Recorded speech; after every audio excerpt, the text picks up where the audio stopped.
lanjut lagi sampai tadi Philautia, lalu ada Tropos. Nah, sekarang kita ini ya, bagaimana kita menjalankan yang namanya tadi eh, praksis, praksis atau pemurnian dari patos, ya. Nah, coba baca ini. Praksis targetnya adalah apa tadi? Philautia. Kenapa Philautia? Kok targetnya Philautia?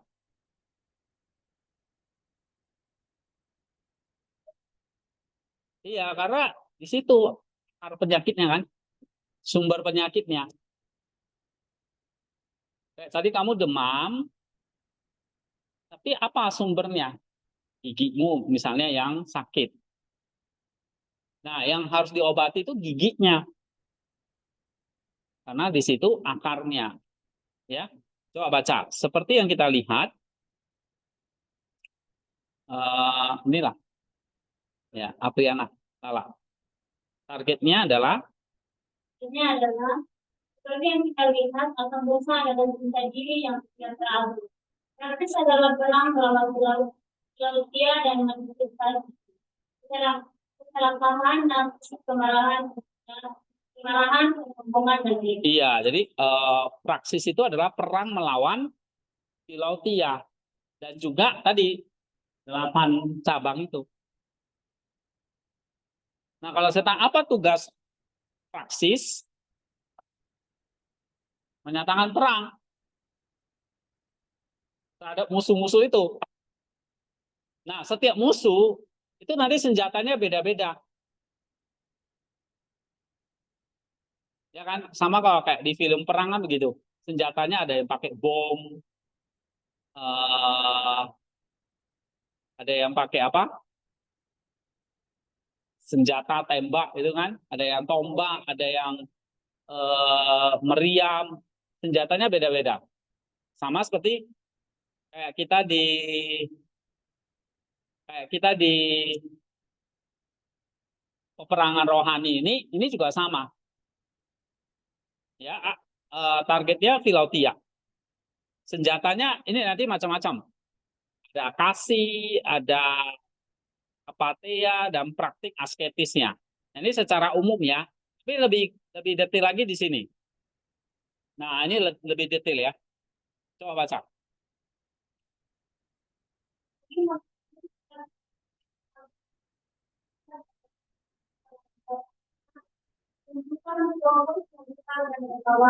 Iya.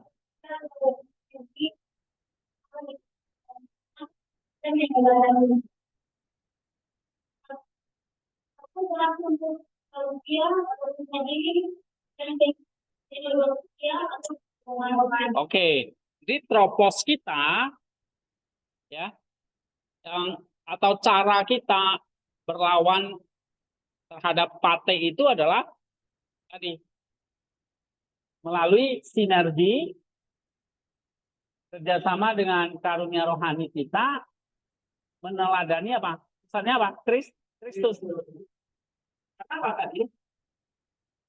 Kan logosnya di sini kan. Logonya mau dikembaliin. Yang tadinya ke sini, sekarang harus ke logos ini. Oke? Nah, maksimum mendatang pate itu harus ini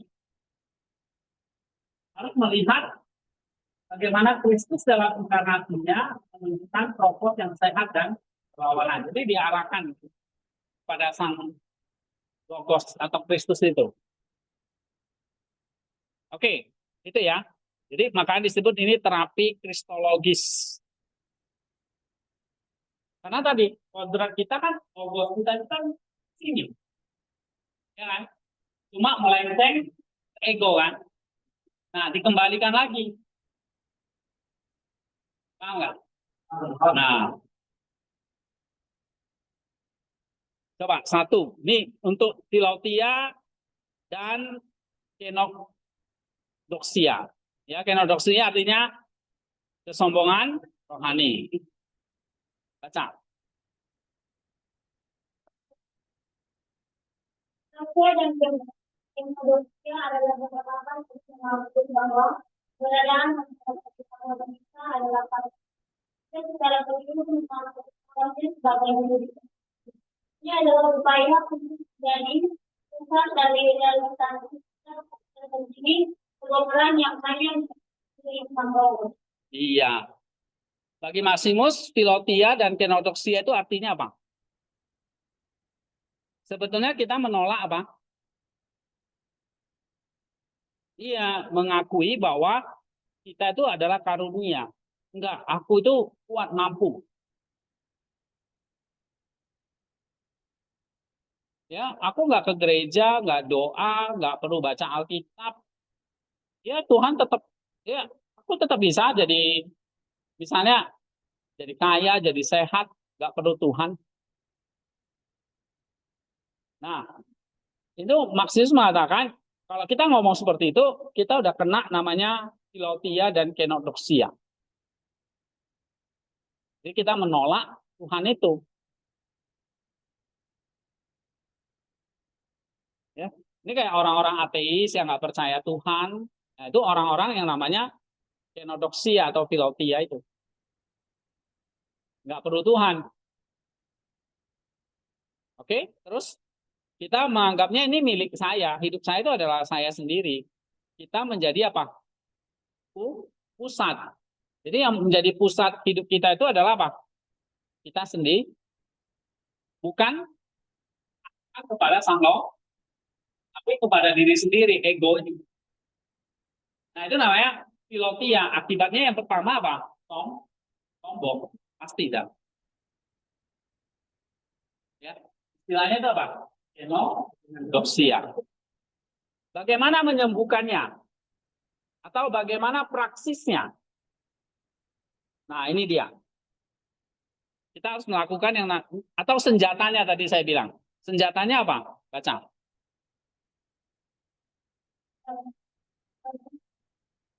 Ya.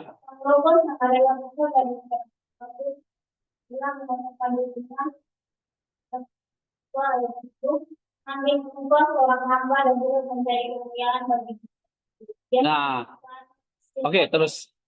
Kita yang sejati yaitu kita yang memberi, bukan yang memberi. Oke, jadi kita lihat nih. Terapinya adalah kita lihat tadi kan diarahkan kepada logos kan. Nah, bagaimana Kristus itu menunjukkan caranya kan. Waktu Kristus jadi manusia, dia kan menunjukkan proposnya juga. Cara kita ya, cara dia hidup di dunia ini kan. Nah, kita lihat cara dia, kita tiru aja. Kita tiru apa yang dilakukan oleh Kristus. Jadi kita tiru propos dia yang pasti sudah benar.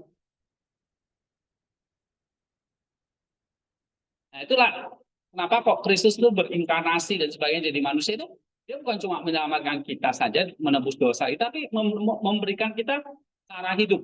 Kita seringkali meneladani Kristus. Nah, maksudnya mengikuti propos dia, cara dia. Yang pertama apa? Kalau untuk melawan cinta diri dan kenodoksia itu kita lihat cara dia kenosis. Kenosis itu dia mengosongkan dirinya. Dia tidak mementingkan dirinya, tapi menunjukkan cinta yang memberi, bukan menuntut. Nah, itu kenosis. Nah, berarti tropos kita untuk mengatasi filautia dan kenodoksia itu apa? Kenosis atau pengosongan di diri. Sama seperti Kristus. Dia adalah pusat dari segala sesuatu, tapi secara sukarela mengosongkan dirinya. Mengambil rupa seorang hamba, tidak mencari kemuliaan bagi dirinya sendiri. Yaitu dalam Filipi 2:7. Oke, itu tropos kita. Nah, bagaimana praktiknya, praktik sehari-harinya, ada 3 nih. Satu, kerendahan hati yang tahu. iya. Kita sadar masuk bahwa semua yang kita miliki, pengetahuan, talenta, bahkan keberadaan adalah pinjam dari Allah. Kedua, pelayanan yang sembunyi. Melakukan pelayanan tanpa diketahui orang lain itu memurnikan motivasi dari pencarian pujian. Iya. Ketiga, doa Yesus atau Tuhan Yesus, Putra Allah, kasihanilah aku orang berdosa ini. Doa ini secara konstan menempatkan kita pada posisi sebagai penerima belas Tuhan, bukan sebagai sumber pengetahuan atau kebaikan. Iya, jadi cara praktisnya ya atau asketisnya ya kita praktik kemerendahan hati. Kamu ada sampah, kamu nggak perlu disuruh, kamu ambil aja buang. Nggak peduli kamu tuh presiden sampai kamu itu mbak. Nah, itu namanya humility. Ada orang sakit kamu tolong, ya apapun itu ya, yang menunjukkan kita mengakui bahwa segala yang kita punya, pengetahuan, talenta, keberadaan kita, itu sebetulnya adalah kita kembalikan kepada Allah, pinjaman dari Allah. Nah, itu namanya praktik humility, kerendahan hati. Itu untuk mengatasi apa? Cinta diri tadi. Nah, kalau kita nggak pernah praktekkan kerendahan hati, ya udah jatuhnya kepada filotia dan kenodoksia itu. Ya, kerendahan hati itu salah satu kita melakukan kenosis itu. Yang kedua, pelayanan yang tersembunyi. Ini contoh praktik asketis yang praksis ya. Melakukan pelayanan tanpa diketahui orang, ini untuk memurnikan motivasi kita dari mencari pujian, ya. Dan mungkin yang sering saya ajarkan Jesus Prayer atau doa Yesus, ya. Ini untuk menempatkan kita bahwa oh ya, aku tuh butuh belas kasihan Allah. Nah itu untuk memerangi kesombongan tadi. Ya masih ingat kan doa Yesus ini apa bunyinya? Tuhan Yesus Kristus, Putra Allah, Anak Allah, kasihan aku orang berdosa. Ini harus secara konstan ya, maksudnya terus-menerus kita bisa doakan supaya ini untuk memerangi tadi kesombongan atau filotia ini. Oke, jadi kuncinya kenosis ya. Nah, sekarang yang kedua dan ketiga ya. Tadi yang pertama, kedua, sekarang yang ketiga filargia dan astrimargia. Nah, ini bahasa Yunaninya ya. Artinya kalau filargia itu kita cinta uang, astrimargia itu kita cinta makanan. Nah, ini nafsu perut. Oke, baca lagi. Diagnosis Maximus. Keduanya adalah manifestasi dari upaya mencari keamanan dan kekuasaan pada ciptaan, bukan pada pencipta. Kita mencoba mengisi kekosongan tak terbatas di hati kita dengan hal-hal yang terbatas atau harta, makanan, kenyamanan. Ini adalah bentuk penyembahan berhala. Yang kedua, merakit Kristus. Kehidupan di padang gurun dan ketergantungan pada Bapa. Kristus berpuasa selama 40 hari, menolak godaan untuk mengubah batu menjadi roti. Yang menunjukkan bahwa manusia hidup bukan dari roti saja, tetapi dari setiap firman yang keluar dari mulut Allah. Matius 4 ayat 4. Kekuasaan dan keamanan sejati hanya ditemukan dalam relasi dengan Bapa. Oke, apa diagnosis Masius tentang cinta perut dan cinta uang ini? Artinya kita mencari keamanan dan kepuasan pada ciptaan. Tadi fokusnya kalau di sini kepada ego, ya pada diri kita sendiri. Oke, kalau ini pada ciptaan, misalnya pada harta, pada makanan, pada kenyamanan. Nah itu bukan kepada Allah atau Kristus gitu. Ya.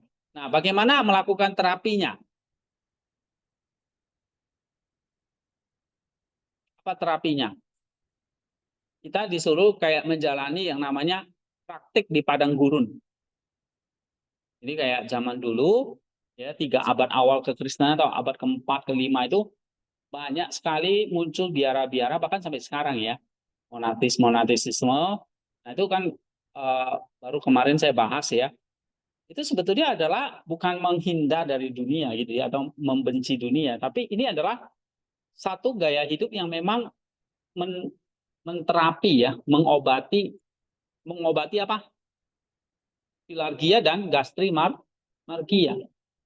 Ini untuk memerangi nafsu, maksudnya menyembuhkan kita. Nah, seringkali orang salah paham ya. Dikiranya praktek-praktek asketisme itu kayak menyiksa tubuh dan sebagainya. Memang nggak bisa dihindari ya, penderitaan pada tubuh itu nggak bisa dihindari. Kayak sama lah, kayak kamu makan obat, lalu obat itu pahit, terus kamu kayak muntah gitu ya. Nggak bisa dihindari. Namanya obat itu pahit. Sama kalau kamu memerangi puasa, ya memerangi nafsu makan dan sebagainya, kamu harus berpuasa, pasti timbul rasa sakit. Ya, tapi sebetulnya bukan tujuannya untuk menyakiti diri sendiri, tetapi untuk menyembuhkan nafsu yang ada di dalam diri kita atau dalam jiwa kita. Nah, apa yang dilakukan oleh Kristus? Misalnya ya, kamu lihat, Kristus itu berpuasa selama 40 hari. Tapi kan bukan berarti Kristus itu nggak pernah makan gitu. Ya kan? Dia bukan membenci makanan, dia tetap makan dan minum dengan orang-orang, bahkan dengan orang berdosa kan, gitu. Dia ikut dalam perjamuan kawin, ikut pesta gitu ya. Dia ikut makan di rumah Simon, rumah Lewi, ya kan? Apakah di sini Yesus berarti cinta perut, cinta makanan? Enggak. Tapi sisi lain dia juga berpuasa. Ya, gitu. Nah, apa tujuan dia berpuasa? Tadi mengatasi, dia kasih kita contoh mengatasi apa? Iya, mengatasi dosa namanya ini, cinta uang dan nafsu perut. Makanya kan dia digoda oleh setan itu ya, tentang makanan. Bahkan tentang harta kan, dia suruh jatuhkan dirimu. Nah, ya pasti malaikat itu akan menolong kamu dan aku akan berikan seluruh dunia kepadamu. Nah, itu adalah pencobaan Yesus di padang gurun ya oleh setan, itu satu terapi bagi kita untuk mengatasi tadi cinta uang dan cinta perut itu. Ya, lalu apa sih praktiknya? Misalnya di sini diajarkan dua hal yang utama, puasa dan memberi sedekah. Ya, salah satu praktik yang kita jalankan di sekolah ini kan mungkin kalian sudah lakukan ya. Di bawah situ selalu ada kotak persembahan. Saya bilang tetap taruh aja di situ. Ada yang ngasih, nggak ngasih, nggak apa-apa. Tapi bagi yang menjalankannya, ya berarti kamu sedang mempraktikkan untuk tidak cinta uang. Misalnya kamu punya 5.000 nih, kamu kepingin habisin di Batagor depan itu. Ya, tapi kamu ingat, oh iya, saya nggak bisa hanya memuaskan perut saya saja. Memang 5.000 akan kenyang. Tapi kalau saya cuma beli 3.000, saya nggak kenyang. 2.000 saya kasih, atau kamu kasih 3.000 di kotak persembahan, kamu cuma makan 2.000, walaupun nggak kenyang. Nah, itu adalah praktik kita memberi sedekah. Itu praktik untuk mengatasi apa? Bukan kepingin duitmu, bukan sekolah itu kepingin duitmu. Lagi pula itu kalau kamu kasih, ya itu nanti juga dipakai buat kalian, beli sabun dan sebagainya. Tapi kan selama ini saya tanya Pak Heru berapa kali ada yang ngasih? Nggak ada, katanya nggak ada. Oh ya sudah, nanti saya omelin di kelas. Ya, nah pemberian sedekah itu salah satu apa?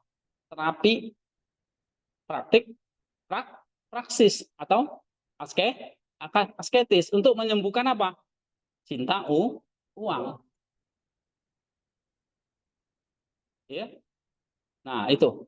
Ini secara aktif ya melepaskan harta. Kalau kita tahu lah ya, kemarin-kemarin itu ada demo dan sebagainya, itu gara-gara apa sih? Pejabat kita tuh semua cinta, serakah, ini kena filargia. Ya itu sumber masalahnya. Ya, korupsinya luar biasa. Oke. Tapi ada juga daya puasa. Puasa itu adalah untuk menahan atau mengatasi apa ini? Nafsu perut, ya. Ini bukan sekedar tidak makan, tetapi secara sadar melepaskan ketergantungan pada kepuasan fisik untuk melatih jiwa agar bergantung pada makanan rohani. Sedangkan praktik sedekah ini aktif melepaskan harta bukan hanya untuk menolong orang miskin, tetapi sebagai terapi untuk menyembuhkan keterikatan hati kita pada materi. Ya, jadi kalau kamu memberi sedekah, itu artinya kamu memerangi cinta kepada uang,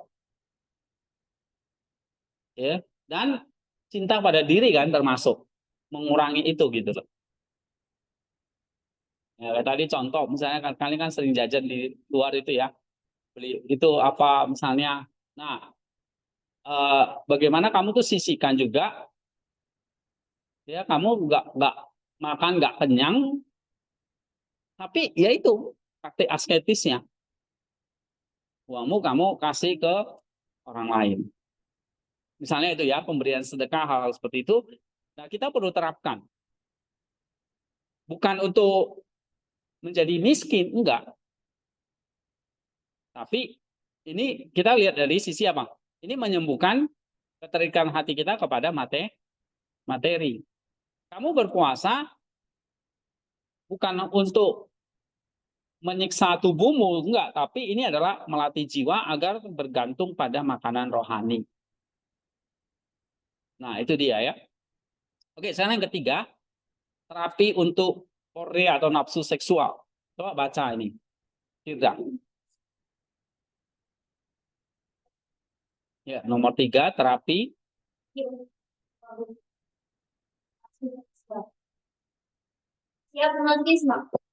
diagnosis masimus ya, pornea dengan bentuknya yang paling dalam pada saat hati dari hati. Jadi cinta yang seharusnya diarahkan secara utuh kepada Allah dan sesama ini terpecah dan diobjektifikasi. Caranya menjadi penyatuan sesaat dan egois melalui hasrat fisik yang mengubah persona pribadi menjadi makna atau objek. 2. Terapi Kristus. Siang murni dan transjugal pura tubuh. Kristus menunjukkan kasih yang total, murni dan dari diri.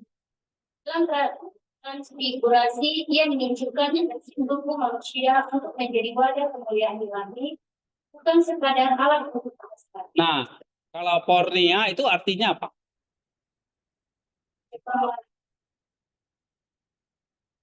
Apa itu? Fragmentasi dari kasih, kata Maximus ya. Energi cinta yang seharusnya diarahkan secara utuh kepada Allah dan sesama, ini terpecah atau diobjektifikasi, mencari penyatuan sesaat dan egois melalui hasrat fisik. Ya, nafsu fisik. Nah, ini yang mengubah persona pribadi menjadi pragma objek. Nah, memang seksual itu bukan berarti kalau dalam hal pernikahan, hubungan sesama itu misalnya kayak hubungan seksual suami istri itu subjek dengan subjek yang setara. Sedangkan yang tidak benar, yang dosa itu adalah nafsu seksual itu kamu menganggap pasanganmu itu objek untuk memuaskan nafsu. Objek ya, ini kayak barang aja. Kamu pergi ke pelacuran, ya, pergi ke pelacuran, ya kamu anggap pelacur itu cuma hanya barang, kamu pakai terus kamu bayar gitu. Nah itu yang nggak benar. Pak, gimana pasangan muda-mudi Pak? Kami saling jatuh cinta. Saya nggak anggap dia objek, tapi pasangan saya, pacar saya nih. Ya, Ridwan. Nah, Pak, itu gimana Pak? Nah, itu kalau eh, cinta kita kepada pasangan, ya yang kita lakukan pertama di luar dari konteks pernikahan itu adalah perzinahan. Nah, jadi itu juga disebut nafsu seksual. Tapi saya cinta banget sama dia, Pak. Saya rela mati. Nah, kalau ada yang ngomong kayak gitu, ya, Kamu kasih aja dia pisau, suruh dia bunuh diri, mau nggak? Ya, itu gombal tuh. Oke? Nah, apapun itu, kalau kita lakukan eh, cinta seperti itu, ya maksudnya seksual seperti itu adalah dosa karena adalah perzinahan. Yang kedua adalah kamu jelas akan menganggap dia itu barang, ya, bukan pribadi, tetapi objek atau pragma. Nah, ini yang tidak benar.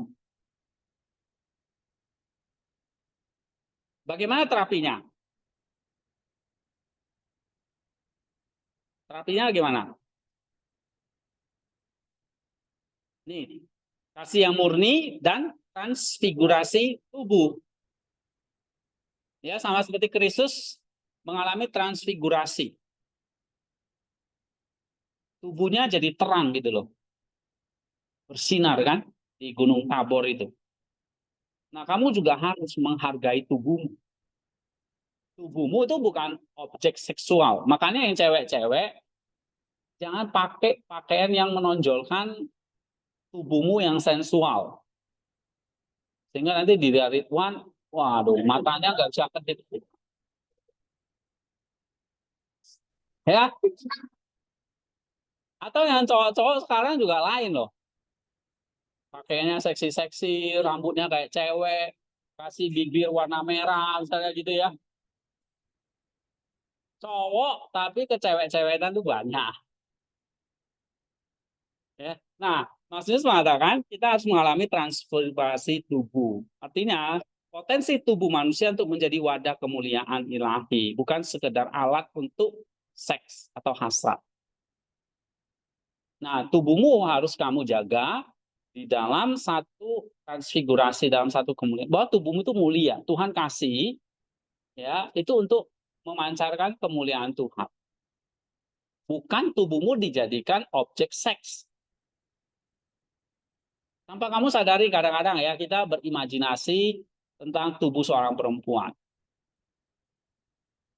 Ya, waduh tadi si Wiki ini pakainya seksi banget, kelihatan lekuk tubuhnya. Nah itu bisa membuat cowok-cowok itu apa ya? Timbul logismoi. Nah padahal tubuh harus dipakai. Di sini kata Maximus apa?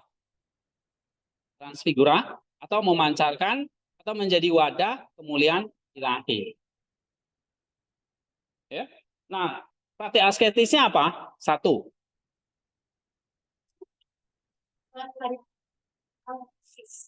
Jaga gerbang pikiran dan hati dari bagus. Pikiran terasa sebelum mereka memang sehat. Nah, makanya kita harus selalu menjaga hati dengan nepsis.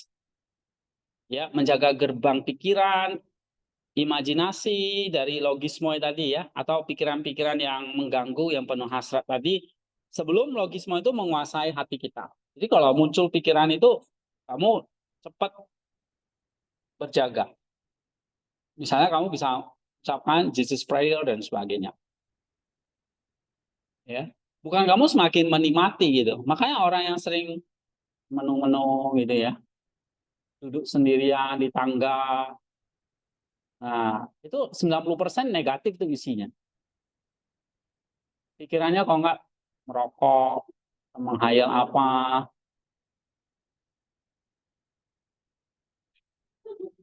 Kita paling suka gitu kan?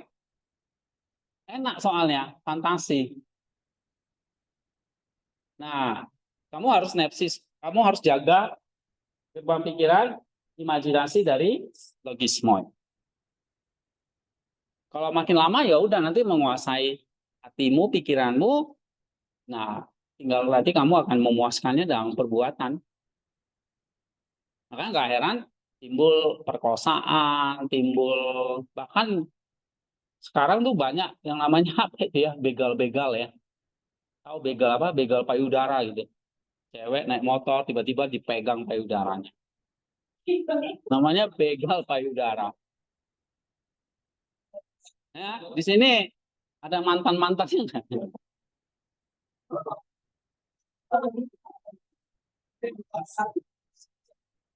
Iya, oke. Nah, itu kita mesti menjaga itu. Ini saya ngomong belakangnya karena kalian sudah dewasa juga. Ya. Oke, yang kedua, Kedua, bantuan bagi orang mengubah pandangan dari objek menjadi subjek untuk keselamatan dan kebaikan orang tersebut. Sehingga memulihkan depan. iya, kamu jangan selalu bayangkan, misalnya nanti suatu saat kamu punya pacar nih. Jangan kamu bayangkan pacar itu adalah alat untuk memuaskan nafsumu. Ya, baik cewek atau cowok sekarang sama. Gitu. Oke. Nah, hargailah dia sesama subjek. Dia punya tubuh, saya punya tubuh, sama-sama kita memuliakan. Bukan kalau pacaran itu pasti remes-remes, cium-cium, piting-piting, ya. Lah, kenapa? Karena dia dan saya sama-sama apa? Subjek, bukan objek untuk saling memuaskan gitu. Oke? Ya. Maka ubahlah pandangan dari objek menjadi subjek. Yang ketiga, Dan pandang tubuh sebagai saluran baik. Pancasila bukan sebagai iya, Mas Yus bilang tubuh kita ini nanti adalah calon baik Roh Kudus yang akan dibangkitkan. Jadi tubuh kita ini adalah bait Roh Kudus. Karena apa? Karena di dalam tubuh itu tadi bersemayam apa?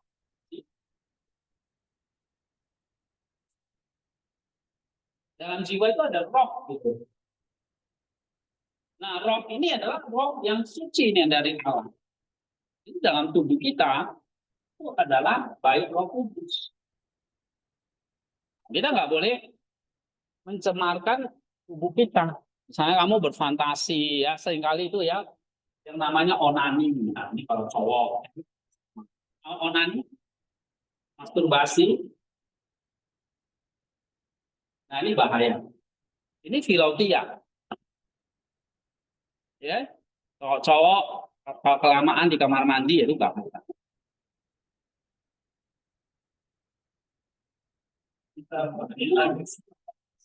Ya. Nah, itu nggak menghormati tubuh namanya. Atau kamu ya, ya bahkan sekarang aneh-aneh ya penyimpangan seksual itu. Ada yang peluk pohon, ya pohonnya digesek-gesek terus.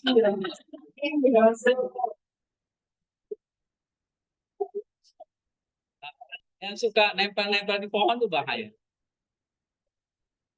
Sama hewan, binatang, ya.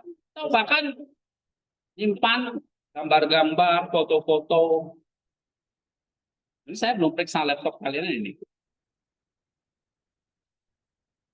Dibuang, di-delete. Oke, karena apa? Kita harus menghormati itu. Sebab tubuh kita adalah bait Roh Kudus, ya. Oke, jam berapa ini? Jam 4. Hah? Lewat ya, emang kenapa lewat? Oke, yang keempat. Ini belum selesai. Baca Elma. Terapi dan penotonos. Ya.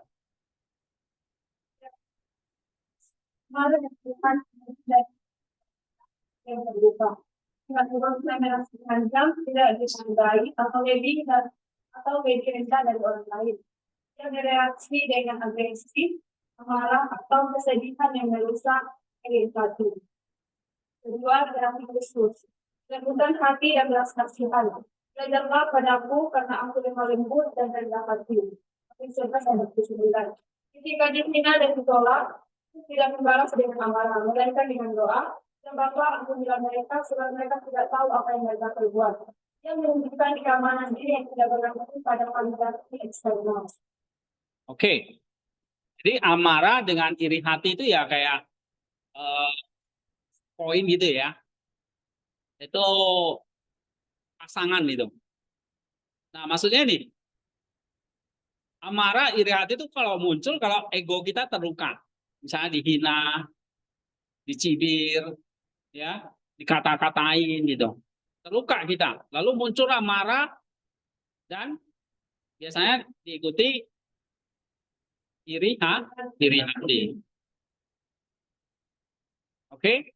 Jadi kalau amarah itu lebih kepada agresi keluar. Nah, kalau iri hati lebih kepada kesedihan yang merusak. Ya, misalnya nih, kamu merasa dirimu cantik, wah ego saya cantik. Ya, tapi ternyata ada orang yang lebih cantik lagi. Wah, kamu lihat dia, kamu marah sama dia. Oke? Tapi dalam hati kamu iri hati karena dia lebih cantik. Nah, itu contoh ya tentang amarah dan iri hati. Lalu bagaimana mengatasinya? Kita belajar dari Kristus tentang apa? Iya, Matius 11 itu kan, kelembutan hati dan belas kasihan. Ya, belajar padaku karena aku lemah lembut dan rendah hati. Apa praktiknya yang kita bisa lakukan? Baca lagi siapa? Elna?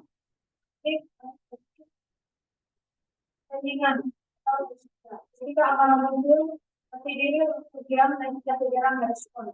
Memberikan ruang bagi orang kudus untuk menyenangkan hati. Iya, jadi bagaimana tips mengatasi amarah yang muncul? Jadi amarah itu muncul karena apa?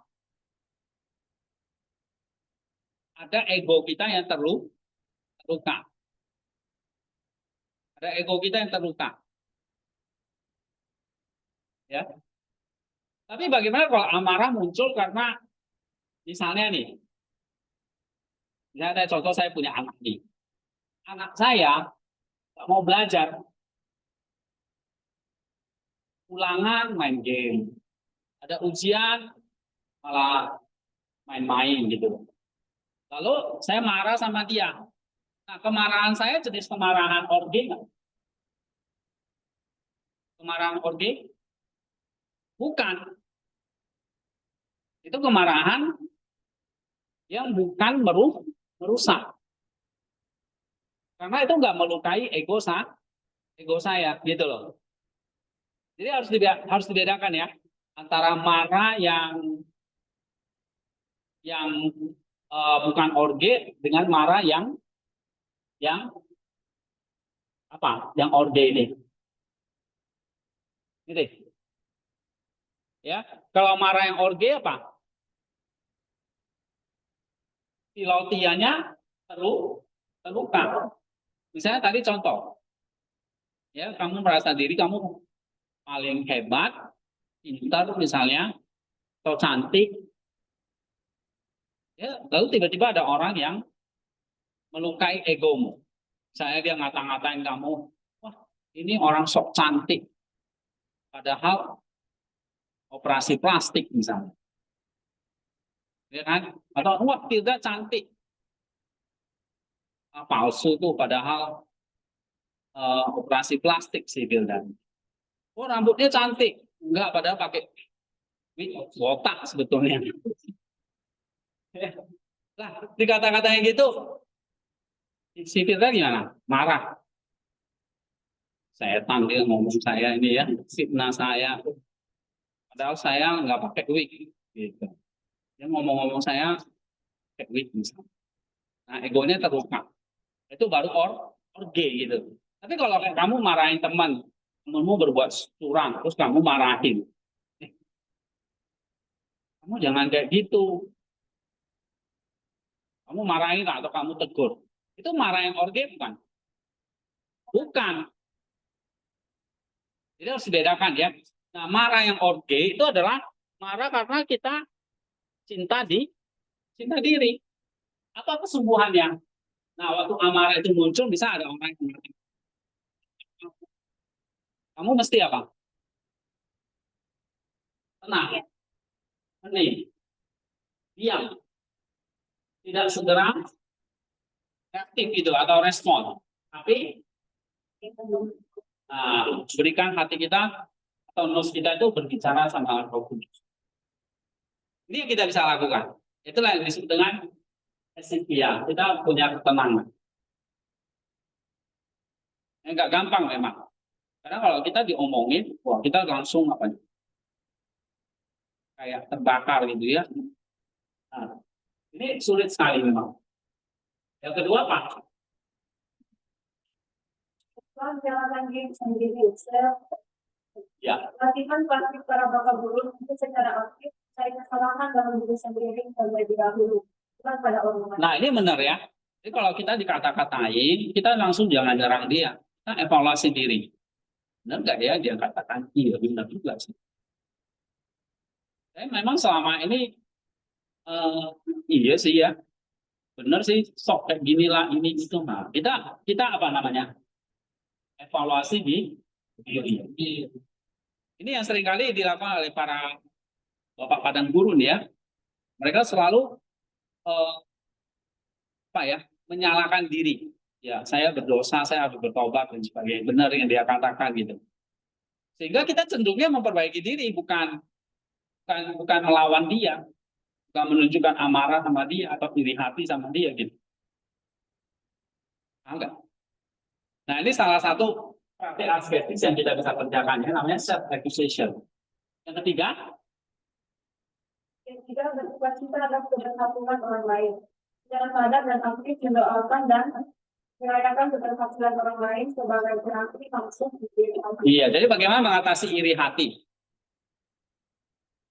Kamu namanya apa? Bersuka cita atas berhasil orang lain, kamu kasih selamat, kamu secara aktif ya, sadar mendoakan dan merayakan keberhasilan. Bukan kamu malah memusuhi dia gitu karena dia sukses, karena dia berhasil. Biasanya kita kan iri ya. Nah, lalu kita menjauhi dan kita memusuhi bahkan mengatakan hal-hal yang nggak benar. Enggak. So kita harus ikut merayakan. Nah, kalau ikut merayakan itu justru bukan menambah luka ego kita, itu menyembuhkan itu. Tapi seringkali kita sulit melakukan itu. Ya kan? Nah, ini penyakit iri hati ini hampir semua orang ini. Bahkan ada yang bilang kalau di kampung dia ya, gara-gara iri hati nyawa pun hilang gitu kan. Santet di dukun gitu ya. Benar nggak sih? Iya kan? Itu belum bertobat tuh. Oke, ini ya. Karena apa? Kena penyakit yang namanya apa?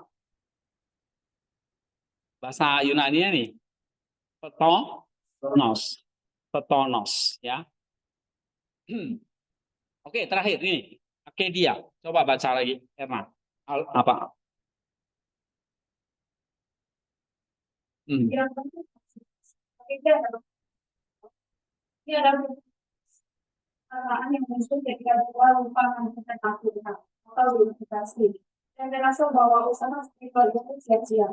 Ini adalah yang dari membuat doa dan perayaan rasa hikmah. Nah, akedia itu artinya apa? Kita kehilangan fokus. Kita kehilangan teh. Nah, ini salah satu dosa yang parah. Akedia tadi kan ada telos kan? Ada tujuan kan? Nah, kita hilang fokus kita. Sama kayak kamu studi di tempat ini ya. Kalau hilang fokus, kamu akan mengalami namanya tidak bergairah, malas, apalah ya istilahnya, ya, mengalami namanya kekeringan rohani, kan gitu ya istilah-istilahnya. Nah karena apa? Kita kena penyakit yang namanya kamu terserang penyakit AKD. Ada di sini yang sudah kehilangan telos? Hah? Kehilangan tujuan hidup. Oke, oke. Jadi ini membuat kita putus asa. Ketika jiwa lupa akan tujuan akhirnya, atau teosis, deifikasi ya, merasa bahwa usaha spiritual itu sia-sia, kita berdoa sia-sia, kita baca Alkitab juga sia, untuk ngapain semua gitu ya. Nah ini seperti kayak mengalami kelumpuhan kehendak yang membuat doa dan pelayanan terasa hampa. Nah kalau kita ngalami, kita kena namanya penyakit pelia. Gimana cara mengatasinya? Coba baca. Kedua, terapi Kristus. Kemudian kita makin semani dan kita akan. Nah, kita lihat apa yang dilakukan Kristus di Getsemani dan taatan dia hingga mati di atas kayu salib. Ya, terus menghadapi penderitaan yang luar biasa. Dan manusia ini Kristus berseru, kalau boleh, coba ini lalu daripadaku, tetapi ia segera menjelaskannya kembali dengan tujuan lahir. Tetapi janganlah seperti yang kehendaki, melainkan seperti yang engkau mengendaki. Iya, jadi terapi Kristusnya kita tiru apa yang dilakukan Kristus di Taman Getsemani. Walaupun berat, tapi dia tahu tujuannya untuk apa dia disalib. Nah, kayak sama. Kalau kamu tahu apa telosmu di sini, walaupun berat, kamu tetap semangat jalan. Tapi kalau udah tahu tujuan, tetap malas, kamu belum sembuh dari namanya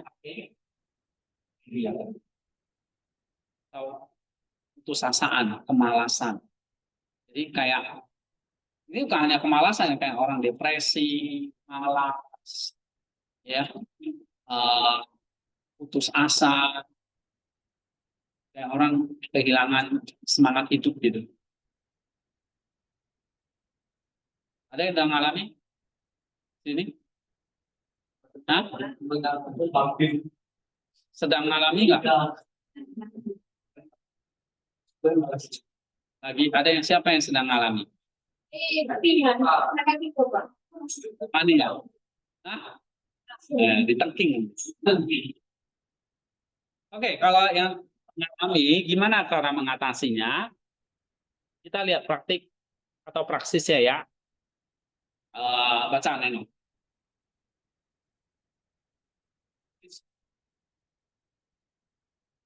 Kita dalam Quran doa, ya, rule of prayer.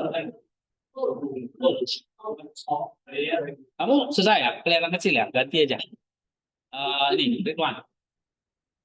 Kemudian dalam Al-Quran doa, rule of prayer, teruslah berdoa dan berani tidak ada perasaan apa-apa.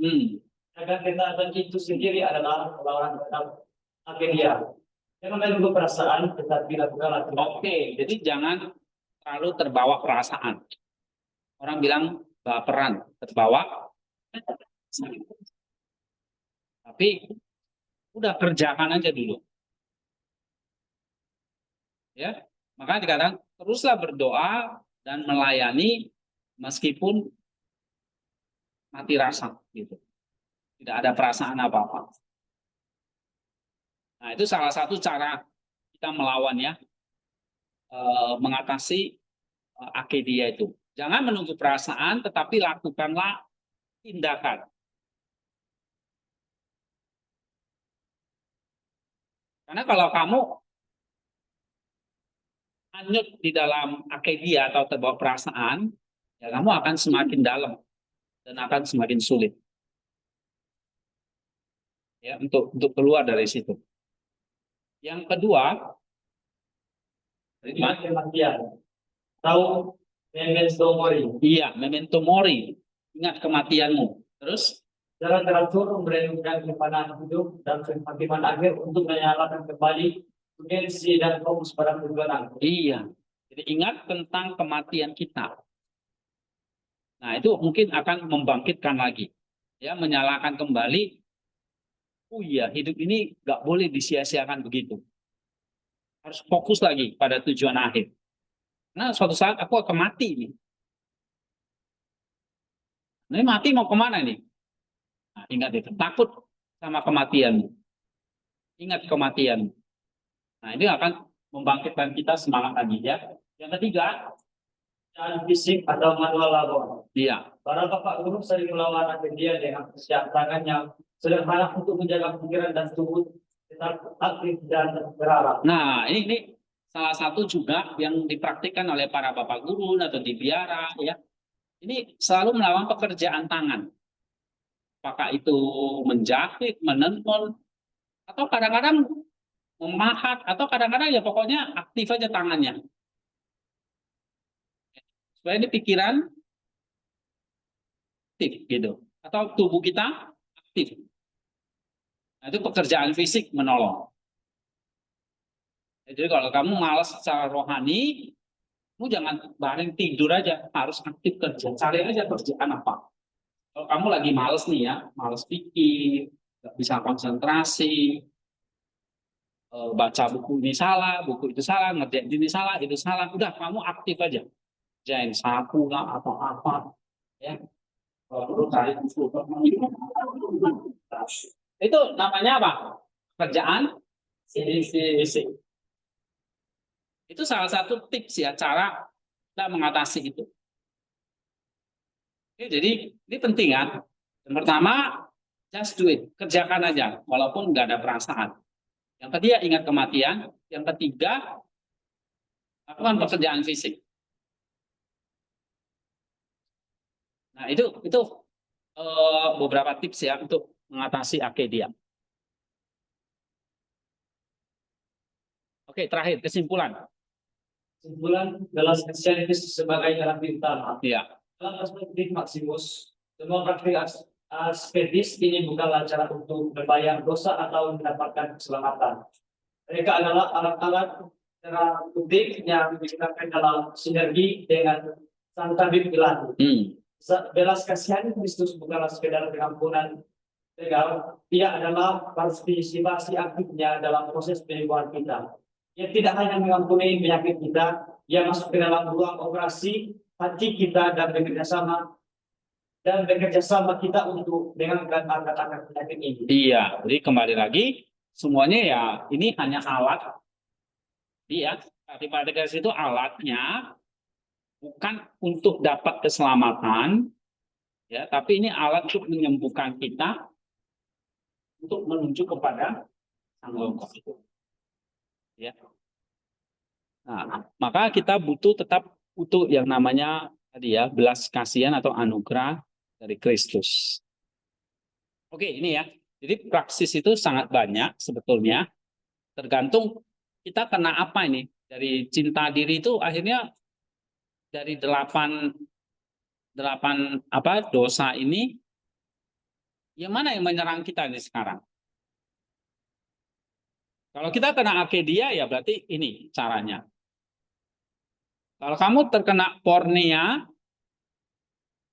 tadi pornea ya, misalnya nafsu seksual, nah berarti ini caranya. Nepsis, menghormati tubuh, ya, transfigurasi, itu caranya. Jadi tergantung ya kamu kena mana ini. Kalau kena 8-8-nya ya kamu kerjain semua. Oke? Ada pertanyaan nggak di sini? Ya.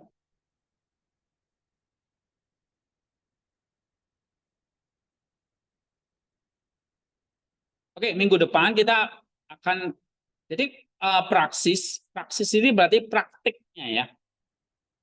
Kita nggak bisa cuma diam-diam ya, mesti dikerjain. Misalnya kamu coba kamu sendiri yang tahu ya kondisi diri kita masing-masing. Kamu bisa praktikkan apa selama misalnya 1 minggu ini? Apakah itu keheningan atau Jesus prayer atau kamu nepsis ya? Kamu suara hilang-hilang terus ya, Bu. Oke. Sinyal ya kali ya, Bu. Apakah itu nepsis atau kamu melakukan sedekah, berpuasa, atau kamu Jesus prayer, kamu melatih kerendahan hati. Itu ketika kamu lakukan, kamu sedang mengerjakan apa? Praksis. Nah, nanti setelah kamu mengerjakan itu, terakhirnya adalah kamu akan mendapatkan yang namanya apatheia. Apatheia itu berarti, oke, ini ya, coba baca dulu. Apatheia, coba Ridwan. Ketidaklekatan. Ini sering disalah sebagai sikap atau tanpa emosi. Bagi Maximus, apatheia bukanlah ketidakadaan gairah, melainkan tiada jiwa yang tenang dan dari. Iya, jadi akhirnya kita dapat apatheia itu, misalnya kamu mengatasi akidia, kornea, iri hati, kemarahan, tadi ya, nafsu dan sebagainya. Kamu dapat apatheia, kamu dapat kekuatan jiwa yang terintegrasi. Terintegrasi itu berarti gini, terus logos, spirit, tadi apa lagi? Dianoia, itu semua jadi satu. Nggak terpecah-pecah. Misalnya terpecah-pecah gini, terusnya kepada Allah. Tapi logosnya pada daging, nih, pada nafsu itu terpecah. Tapi semua jiwamu itu tenang dan terintegrasi. Nah itu kan ada peribahasa bersatu kita kuat, ya kan? Bercerai-berai kita buntu bahkan. Nah, sama jiwa itu juga harus menyatu ini. Apa yang mencerai-beraikan kita? Logisme ini kan. Nah, jadi kalau satu, maka kita mengalami yang namanya apati. Ya. Terus Tidak lagi diperbudak oleh dorongan-dorongan egois. Musik tidak dihilangkan, tetapi ditempatkan di bawah kendali akal yang diarahkan pada tujuan yang benar. Ini adalah kesehatan spiritual. iya, kalau sehat itu jadi jiwanya bisa mengendalikan atau melawan logisme dan tadi 8 nafsu itu. Nah, itu adalah satu kesehatan spiritual yang penting ya. Maka untuk mencapai itu ya kita harus melakukan yang namanya praktik asketis itu. Jadi praktik ini bukan tujuan ya. Ini sebagai latihan aja, alatnya. Ya sama kayak kamu misalnya punya alat olahraga ya, misalnya apa itu ya, sepeda. Kamu bersepeda. Sepeda itu bukan tujuannya, sepeda itu cuma alat supaya kamu sehat gitu. Nah, sama seperti kayak kita melakukan praktik asketis, puasa, berjaga, doa dan sebagainya itu adalah alat untuk mencapai yang namanya apatheia. Ya. Oke. Nah, minggu depan kita akan sambung, kita akan bahas tentang teoria. Itu apa? Nah, jadi kita nggak hanya praksis saja, tetapi lebih dalam lagi namanya teoria, dan yang lebih dalam lagi namanya teologia. Ya. Oke. Setelah itu baru kita masuk ke sesi 12 ya.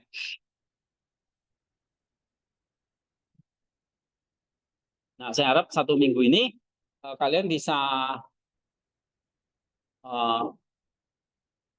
melakukan satu praktik asketis ya, dan juga ini ya, ikuti diskusi-diskusi yang di grup itu dan kamu salin.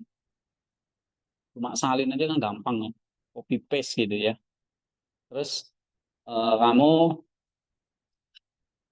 tadi ceritakan pengalaman tadi ya, praktisnya apa atau askesisnya apa. Oke? Itu ya untuk 1 minggu ke depan. Bu Kesi ada pertanyaan? Belum, Pak. Masih. Ya. Belum, Pak. Ya, halo? Halo, Bu? Iya, belum, Pak. Ini suaranya Oke. hilang-hilang terus. Oh, Halo, suaranya Pak. hilang ya, Bu? Ya. Iya. Ya, ada logisme, Ibu. Iya, Berarti. hilang-hilang terus, Pak. Maklum nih, jauh. Ada gangguan sinyal ini. Aneh, tapi padahal... Kayaknya, Pak, nih Bali parah banget nih sinyalnya. Oh, ya, ya, ya. Tapi saya rekam, Bu. Nanti mungkin ada waktu bisa dengar-dengar lagi ya. Jen. Nah, tugasnya gampang. Tugasnya itu cuma ya cerita aja pengalaman praktik Ya Pak, asketis. hilang-hilang terus kok suaranya Bapak hilang. Bilang terus ya. Nanti Ya. saya tulis di ini ya, di Google Classroom. Oke. Ya, Tuhan berkati ya. Mari kita berdoa. Siapa yang mau doain? Silakan. Kalau nggak ada yang doa ya kita tunggu sampai ada yang berdoa.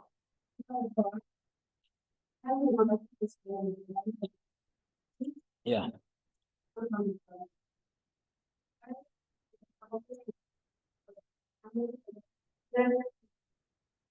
Pikiran kami dan apapun yang kami serahkan untuk kami sampaikan dalam ini untuk kehidupan kami untuk Ya. ini dalam kehidupan dan keluarga. Bukan yang aku yang disebut Tuhan selalu sertai kami Tuhan. Tuhan dari mengampuni kami dalam hal dan kami dalam mengampuni. Amin.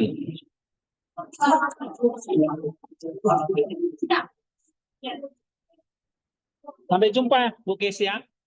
Tuhan berkati ya. Oh,